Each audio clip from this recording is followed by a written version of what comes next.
మరియు ప్రింట్ మీడియాకు నా యొక్క నమస్కారం తెలియజేస్తున్నాం. ఆంధ్రప్రదేశ్ భారతీయ జనతా పార్టీ మనం చూసాం. ఈ మధ్య కాలంలో కలకత్తా హైకోర్టు దగ్గర సుప్రీంకోర్టు తీర్పు ఇవ్వడం భారతీయ జనతా పార్టీ రాజకీయ నాయకులు వాళ్ళకు కూడా స్పష్టంగా తెలుసు మేము రాజ్యాంగాన్ని అవమానపరుస్తున్నామని చెప్పి. కానీ కేవలం ఓటు బ్యాంకు రాజకీయంగా భారతదేశంలో జరగడం బాధాకరం. రిజర్వేషన్స్ అనేది మతానికి, వృత్తిపరంగా వారి యొక్క ఆర్థిక వెసులుబాటుకు, వనరులకు వారి యొక్క విధంగా రిజర్వేషన్స్ ఇస్తారు. కానీ మమతా బెనర్జీ బీసీలు ఏదైతే ఓబీసీలు ఉన్నారో ఓబీసీలకు చెందాల్సిన రిజర్వేషన్స్ రాజ్యాంగాన్ని విశ్రమించినట్టు వాళ్ళు. ఎందుకంటే స్పష్టంగా అర్థమవుతుంది కేవలం మతానికి ఆధారంగా రిజర్వేషన్స్ ఇవ్వడం అనేది బాధాకరం. మరి ఇక్కడున్న బీసీలు ఏం కావాలి ఒకసారి ఆలోచన.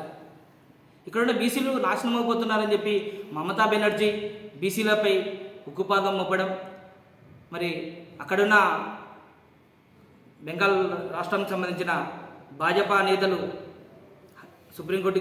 కోర్టుకి వెళ్ళడం, కోర్టులో బీజేపీకి అనుగుణంగా ఈ మమతా బెనర్జీ ఇచ్చిన యొక్క తీర్పు ఏదైతే ఉందో ఇది చెల్లుబాటు కాదు, వీటిని రద్దు చేస్తున్నామని చెప్పి స్పష్టంగా చెప్పడం జరిగింది.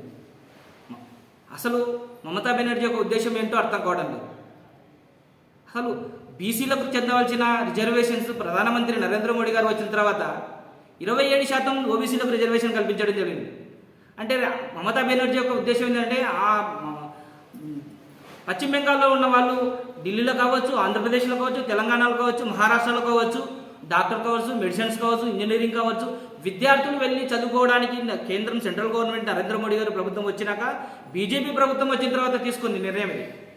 మరి వారిని ఎక్కడ చదువుకుంటే వారు మంచి ఉన్నతమైన స్థానాలు ఉంటారో అలా స్థానాలలో ఉంటే రాబోయే రోజుల్లో మాకు కనుమరుగవుతుంది మమతా బెనర్జీ గారు ఆలోచించి మరి ఇక్కడ రావాల్సిన బీసీలకు రావాల్సిన ప్రయోజనాలు నాశనం చేస్తూ ఒక వర్గానికి ఇవ్వడం చెప్పి ఇది తప్పు అని చెప్పి భారతీయ జనతా పార్టీ స్పష్టంగా చెప్పడం జరిగింది. కావున ఈ విధానాన్ని పూర్తిగా భారతీయ జనతా పార్టీ మమతా బెనర్జీకి మొట్టికాయ పొడిచి చేయడం జరిగినది భారతీయ జనతా పార్టీ సుప్రీంకోర్టు యొక్క తీర్పును స్వాగతిస్తుంది. కాకపోతే మన ఆంధ్రప్రదేశ్లో కూడా దుర్మార్గమైన పరిస్థితి జరుగుతుంది. గతంలో రాజశేఖర రెడ్డి గారు ఉన్నప్పుడు కొన్ని బీసీలకు కొంచెం న్యాయం చేశారు. మరి గతంలో ప్రభుత్వం కావచ్చు, గత ప్రభుత్వాలు కావచ్చు, సెంట్రల్ గవర్నమెంట్ ఓబీసీ రిజర్వేషన్స్ ఆంధ్రప్రదేశ్లో కల్పించింది. ఈరోజు చాలామంది పిల్లలు మేము భారతీయ జనతా పార్టీ ఓబీసీ మోర్చా అంటే అన్నా మాకు ఓబీసీ సర్టిఫికేట్ రావడం లేదు అంటున్నారు.